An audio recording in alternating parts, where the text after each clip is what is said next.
Good morning, dear class 9 students. Dear students, let us continue the chapter with the point class division. Though the caste system is not mentioned in the Rig Veda, but the fact remains that there was some kind of class divisions in the society.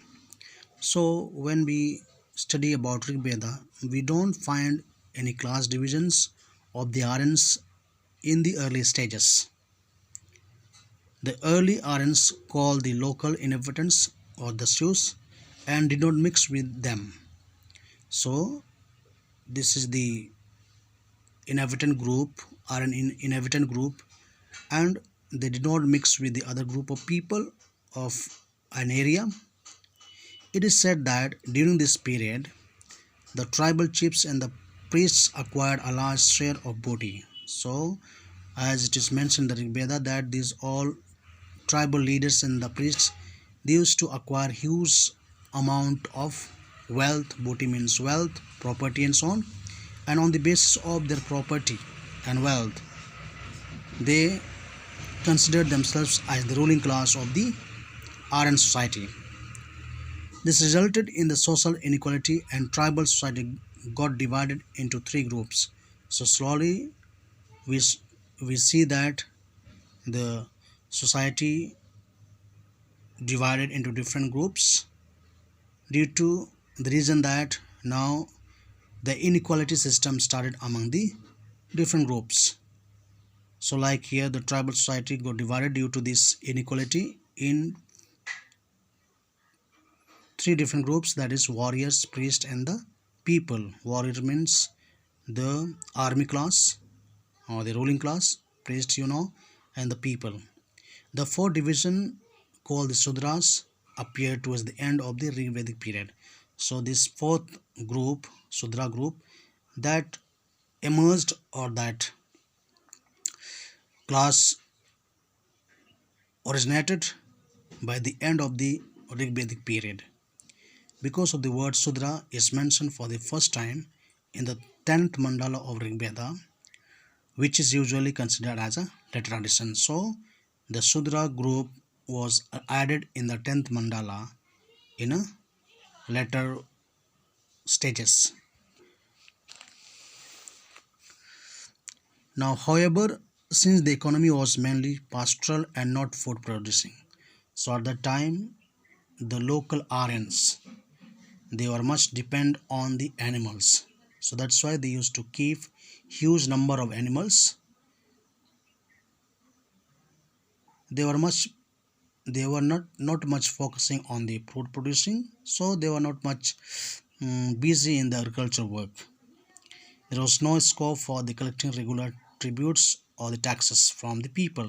So at that time the tax systems were not there, neither they used to take any donations, nor the taxes were taken.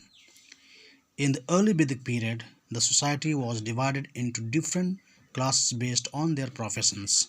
But in the early Vedic period, we see that the society people were divided according to the professions. That means on the basis of their work.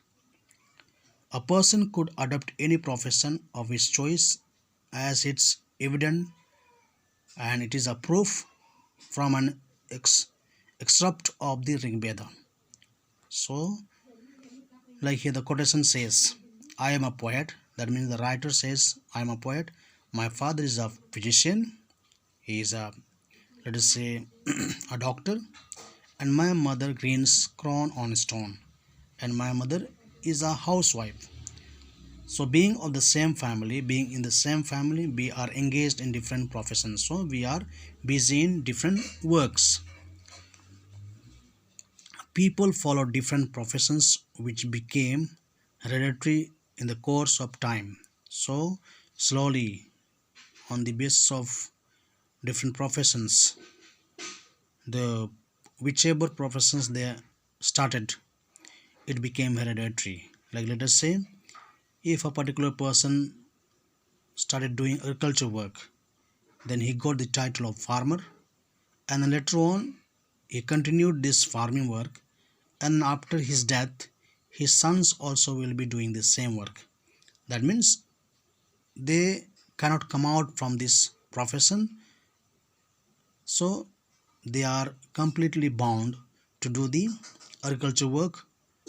Since his father or their father used to do the agriculture work, they also have to continue the same work. That is what it is saying. So a farmer's son cannot become a physician, cannot become a doctor, cannot become a, let us say, a teacher. This resulted in the divisions of the society into occupational classes. So on the basis of their occupation, the class divided.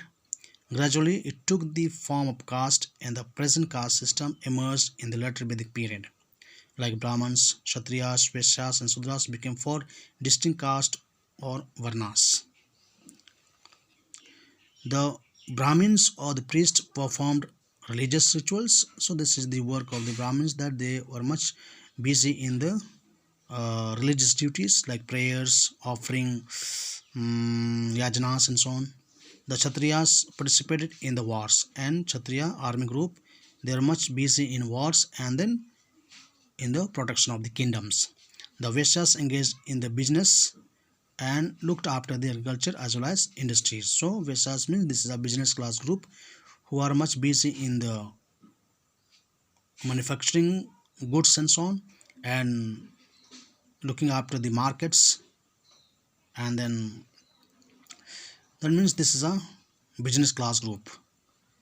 And the Sudras served as the upper classes. The last group, it was the group which mainly a group of servants or slaves who were working in the houses of the upper classes, and they were actually working like a servants in the upper classes houses.